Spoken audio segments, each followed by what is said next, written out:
Hello guys, no. Ito yung sunog sa Binondo, Manila, no. 11 yung namatay dyan, no. Nasopokit sa usok, no. Sana sa mga boarding house owner dyan, no. Maging aware na sa inyo, mga, itong nangyari na to, no. Sana magkaroon kayo ng mga equipment, no. Para hindi na mangyari magantong sa una, mga insidente, no. Kawawa naman na 11 namatay, no. Grabe. Hindi sila nakalabas, no. Sasunog na lang sila sa kanila mga boarding, mga kanilang tinatuluyan. No, grabe. Lakas ng apoy, oh. Kitang-kita sa malayo. Grabe. Sana maging aware na to, ano, sa mga boarding house owner dyan, no. Sana man bigyan to ng option.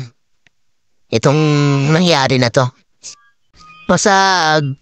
No, grabe, oh. Lakas ng apoy, oh. Grabe.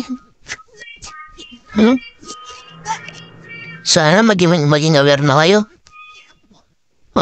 Sana hindi na maulit yung gantong insidente.